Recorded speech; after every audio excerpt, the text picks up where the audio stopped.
evening. Welcome to Chasing the Facts. I'm Sam Chase, your host. And with us this evening is George Dixon.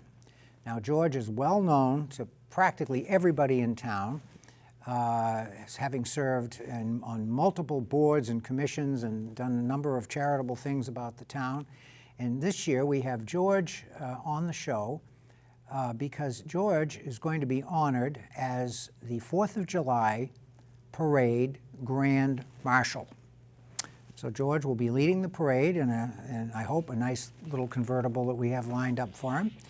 And we have George tonight, and we're just going to have a little bit of a conversation, and we're going to talk about George and his contributions to the town of Chelmsford and to the citizens in general. And I'll start by reading the little write-up that we have, and this will be read at the reviewing stand when the parade marshal car stops for the review. So this year's 2025 July 4th Parade Marshal will be George R. Dixon, Jr. George is a lifelong Chelmsford resident, having graduated from Chelmsford High in 1964. He was a standout three-letter athlete, excelling in baseball, basketball, and football. On the basketball team in his senior year, that team won the state championship.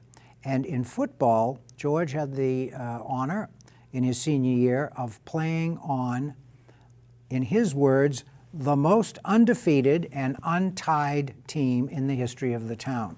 I don't think I've ever heard it expressed that way, but I like that. That's pretty good.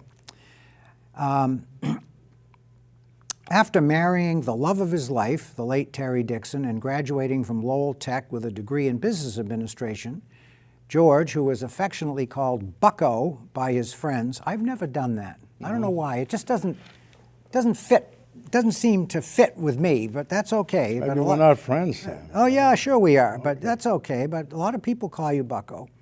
George embarked on a long career in real estate management and development. While very successful in those areas, however, George is better known, I think, for his many years of volunteer service in several Chelmsford and Greater Lowell area charitable and civic organizations, among which are Camp Paul, St. John the Evangelist Church in North Chelmsford, and the Chelmsford Democratic Town Committee, just to name a few. In fact, in 2005, the Greater Lowell Area Democrats awarded George the Distinguished Democrat of the Year award for his outstanding work in promoting democratic values, that's large D and small d both, democratic values, and providing area constituent services. George is also well known for his long and distinguished service on many town boards and committees, as well as 2 decades of service as a town meeting representative. He was elected to 6 consecutive terms to the Selectboard, serving from 2009 to 2025, and I believe that's a record. I don't think anybody else has been elected to 6 terms. But what George is most known for is his love of Chelmsford, its residents, and his drive and commitment to listen and to help his fellow townspeople. No problem was ever too small or resident concern ever too trivial for George to jump in and get it done for any resident. He is the epitome of the good friend and exemplifies exactly what a public servant and town leader should be. All of us whose lives George has touched in this positive way will be forever grateful to him for his dedicated and selfless service to all in his cherished Chelmsford community. And I think that pretty well sums it up, okay, and explains why you're getting... You sure that's me you're writing about, Sam? Well, I don't know. I mean, maybe I was drunk when I wrote it. I don't think so. I mean, we've known each other for how long? Oh, 20 odd years. It's been at least that long, yeah. Right? I remember you. Well, it's probably 21, 22, 20 years ago. I remember you and Jack Emerson, you know, making the rounds in the town and trying to help out, you know. Oh.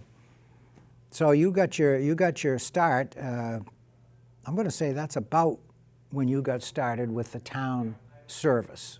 Probably. Yeah, Yeah. 2004, 2005, somewhere in that Yeah, area. I was on the 300th Yeah. parade committee. You were. With Johnny Chemley and his wife Yep. with the chairs. Well, that was a big parade. I had a lot of fun. But That was a great example of what can happen when you get really dedicated volunteers from the town together. I Well, mean, they we had so many committees. So you look at a thing like that and you say, you got so many people involved. How could this thing ever possibly come off? But people pulled together. that's Chelmsford. Yeah. That's why I love Chelmsford so much. Yep. I mean, Johnny, you couldn't work for better people than John and Linda Chemley. Right. So, but Yeah, that was a big one. I mean, we had Huge. We had eight or nine bands from all over the country here. Then it was great. And I think the planning for that really went on for about 3 or 4 years. It did, a long if I time. remember correctly. Yeah. Yeah. And yeah, that was huge. And I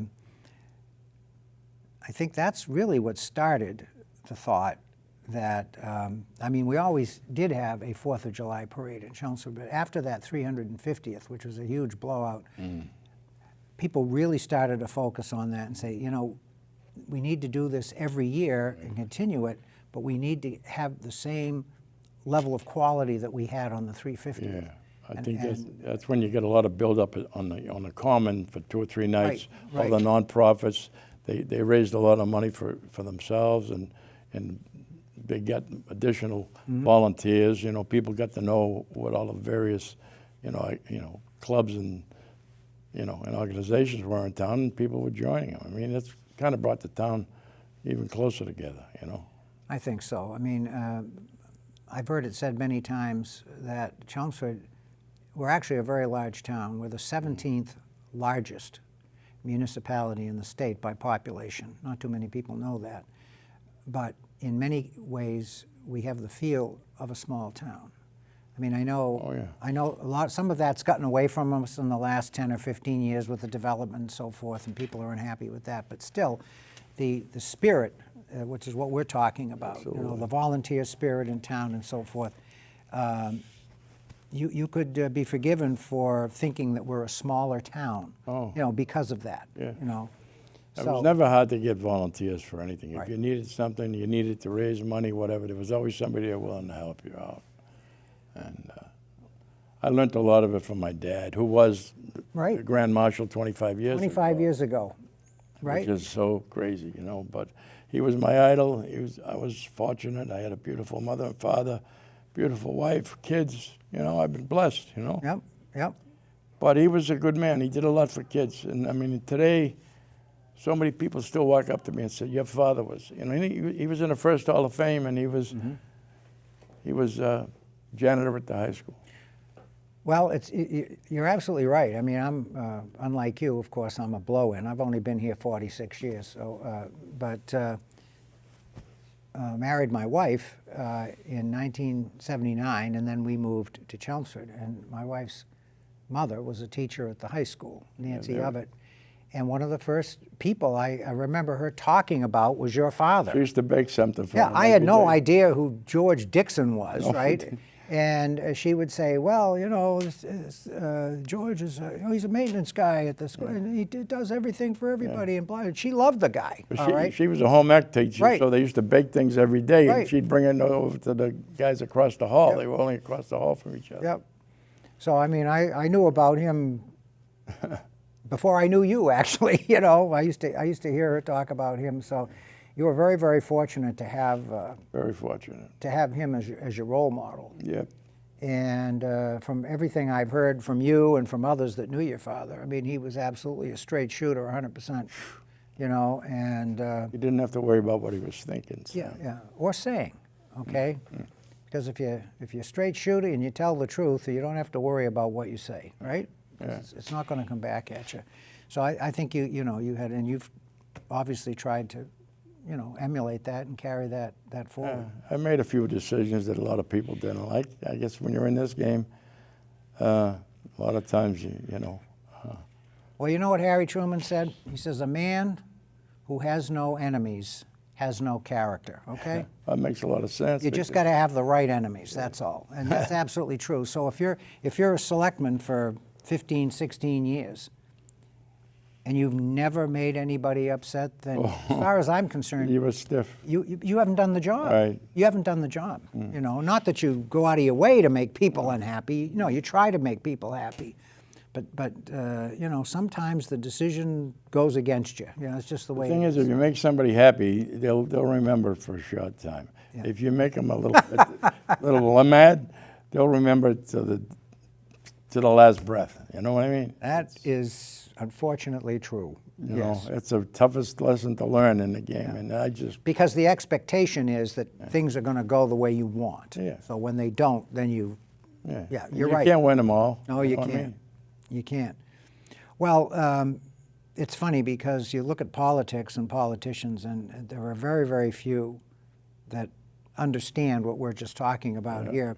The only time I ever heard it really articulated was when Brett Kavanaugh, who was very controversial during his confirmation process for the Supreme Court, but during his confirmation hearing, he actually said, any judge who hasn't made a decision on the law that goes against his personal feelings hasn't done the job. Right. So it's the same thing, right? absolutely. And I thought to myself, yes, that is exactly right. If all you do is make decisions that confirm the way you already think, Right. you're not doing your job. Yep. And I say that about you because I've watched you since you've been on the board. And I would say there were many times when the discussion would be going on and everyone else would talk, and then you would come in at the end and say, well, you know, you may not like what I have to say, but I'm going to say it anyway, and this is how I feel. And then you just leave it, Yeah. you know, and that's all you can do. So, and I think people respect that, you know, even if they disagree with you. Most of them did. Yeah, well, sometimes they do. I mean, I certainly had people that didn't like some of the decisions I made, so that's fine. Why don't we talk a little bit about something that interests me, because I really don't know that much about it. Shame on me, really. Your work with Camp Paul. I was on the board almost 20 years with Camp Paul, and I mean it was very wow, it was very eye-opening. You know, I mean I met some beautiful people, and I met the parents. I mean, the parents are real champions, and the kids are beautiful. You know, it would be tough to get them to get once they accepted you, you couldn't. You know what I mean? They were holding on to your hang. You know. But until they accepted you, you know, they were Right. It was a very much a learning experience for me, but it was a beautiful. I did most of the fundraising out there for them. That's you know because I did. John Chemley actually got me on the board with way back. He was just getting off the board, and he introduced me to the lady that was the president at the time. And I had just got off the board at the Lowell Boys and Girls Club. Yes. I had been there for 10 years. And I enjoy it, you know. So we used to run comedy nights and, you know, and then at the 4th of July, we'd get pizzas. The Brick House, you know, those guys were great. They used to donate the pizzas, and I'd go to Coca-Cola, and they donate the Cokes and stuff. So we used to raise a lot of money there. And then we had family, we had a family day when my friends from the East End Club, I was a member of the East End Club in Lowell for years, and I still am actually. And they used to bring out about 12 people, and they'd cook all day long. And I'd go to Stop and Shop, and at that time, Stop and Shop was fairly new in town, and they were giving us everything. They gave us everything. I mean, it wasn't hard to raise money when you told them what you were raising it for. You know what I mean? It wasn't that I was a great fundraiser. It was the fact that. Well, don't sell yourself too short, because you know that is a skill, and not everybody possesses it. You know. But you know, And it's hard to ask people for money. At least I think it is. especially when you're involved with more than one or two activities. You know, like Right. you know, guys like Harry Ayotte. You know, I played ball for Harry Ayotte for many years, and then when he started that All-American baseball team he had, and so a bunch of us got together and we used to raise money for him there too. So we used to find a different group of people that wanted to come up with some money. But you know, But they did. People, people really like to help out if, and it makes them feel good, They want to be asked. Yeah. Yeah. Matter of fact, if I, when I stick around town, I'd really like to work with the boosters and the kids, not just for the sports, but for all the activities and through the auditorium or something in Lowell, and have tickets and work a deal out, because John's involved in that too. John Chemley.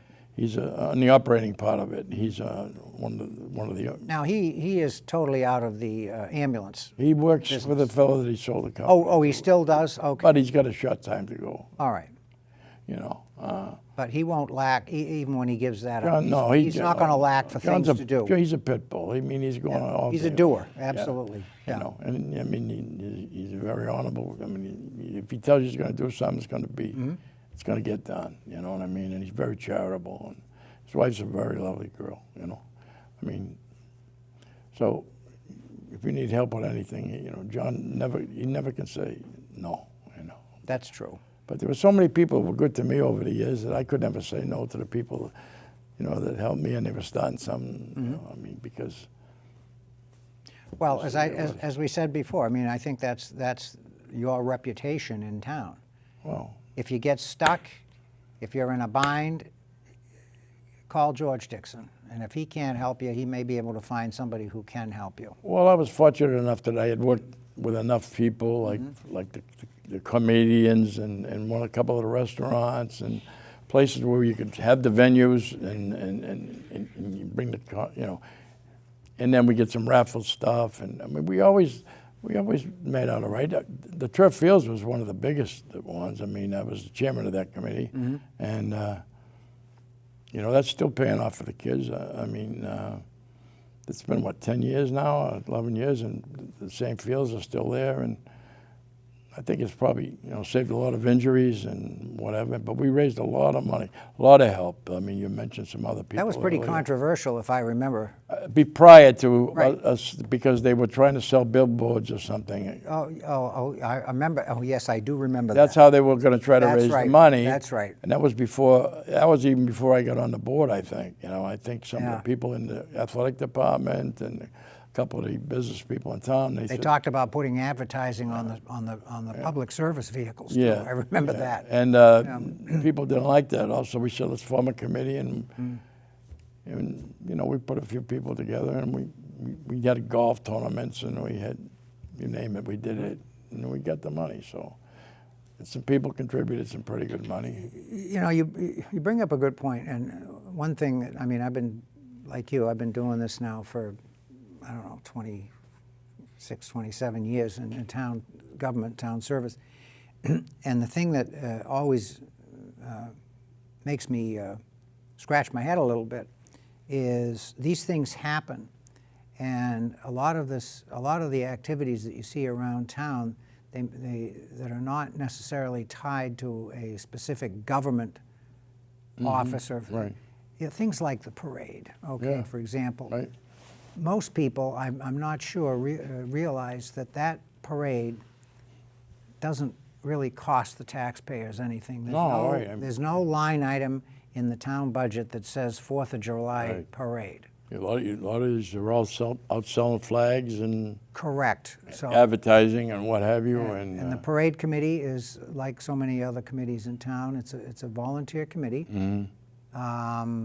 And it can be pretty intense. I mean, because again, logistically, it's a big effort to organize. People don't realize. Excuse me for interrupting, but I mean, people don't realize when you say organize. Now, maybe when it didn't when I said the 300th. I mean, we went to extremes. We were in Minnesota. We were in. That was. But even so, to get the people lined up, because everybody's having a parade that day. So to get the real group, the real nice group out of Nashua, to get the group out of Lawrence and various people, and then we had some of the locals. And I think this year we had by October we had just about everybody. Yeah, you got to nail them down because they have a big schedule to put together. And some of these groups, it's not cheap. You know, I know. the bands that can be quite expensive, and some of the other things. Well, So we were paying $8,000 or $9,000 for some of those bands, and then we had to put them up at night. I Oh, think we all yes. slept in the high school. yes, And a couple of the other schools, because then they were going to go in the afternoon and go to another. right. They were coming. They came east to be in maybe 3 or 4 parades over a 2-day period. You know, But it's a benefit to the town if you're a citizen and you like to participate and watch parade and be comfortable in knowing that 99% of that is funded with charitable donations. Yes. And they sell the banners that you see up on the posts in the center of town and up in Vinyl Square. Yeah. And you could buy a. I think they sold 80 of them or something like that. Yeah, Last yeah. year, that was the highest number. I mean, every year they increase it by a little bit more. Yeah, it's fluctuated over the years between 55 and 75 or 80. Yeah, you're right. Last year they really hit the number. And you can buy a flag. They're seasonal, so it's summer and winter basically. And you buy but all of the proceeds that are realized from selling those banners go to support. Oh, right to the parade, sure. Yeah, so. Yeah, they're very dedicated people. So what, I always wonder why people, after having served in the local town government for a while, you sit there and you say, why do people get involved in this stuff, okay? Especially a board like the Select Board. I would say the Select Board and the school committee generally are probably the most controversial boards. The planning board may come in as a third, okay? Yes, on certain developments, yeah, et cetera. But overall, as an ongoing theme, I think your select board and your school committee, if you're a member of those boards, you're going to get the most flack, I think. Absolutely. And you're going to. They televise every meeting. And Well, that's it. And it's all public, and Yeah. you can't. There's no place. Which is vastly different from when it used to be. I tell people this story, they don't believe me, but it's a God's honest truth. When I was in high school, my mother actually was on the finance committee in the town of Concord. And towards the end of her tenure on the committee, she was quite ill. She had cancer, and she couldn't get out a lot. They actually had finance committee meetings in our house. Mm-hmm. Now, you can't do that today. Oh. I mean, you could. You got to post it. Theoretically, you could post it, but in those days, there were no requirements to post anything, and it's just, you got 9 members on the FinCom, you just call them all up and you say, okay, well, the meeting is in my living room next Thursday. And they used to do that, okay? And I look back and I say, wow, I mean, that just absolutely wouldn't fly today. Not at all. Well, of course, people like to be on TV and they like to perform sometimes. Some people just want to get to the point, and other people want to be heard. Yeah. You know what I mean? It's their 15 minutes of fame. It's just, you get used to that. But that's not why you did any of this stuff. No, I enjoyed it. I mean, I was in Angie Toronto's kitchen one day. I wasn't a kid because I'm. Yeah. So neither is Angie. When I started, Angie's one of the best, and absolutely, is the best, you know what I mean. So I said, Angie, what do you think? I had been a town meeting rep. I had been on a couple of committees with him and stuff. And there weren't a lot of people. It turned out there were like 6 people running that year, but in the beginning there was only 2 people running, I think. And I said, Angie, what do you think?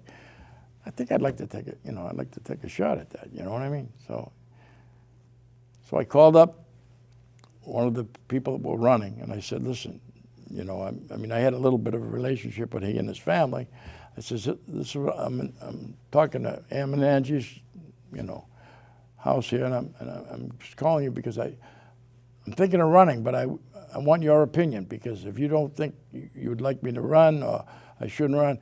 And this fellow came in, he said, no, he said, listen, you pull your papers and I'll be the first guy to sign it. So I checked with everybody, the 2 people that were, already in, not knowing that there was going to be additional 3 more. So it was like 6 of us that ran for 2 positions that year. Right? Yep.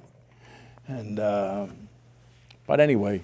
And you got in. That was the beginning of. And the rest is history, as they say. Yeah. Right? Yeah. After that, it was, my poor wife. God bless her.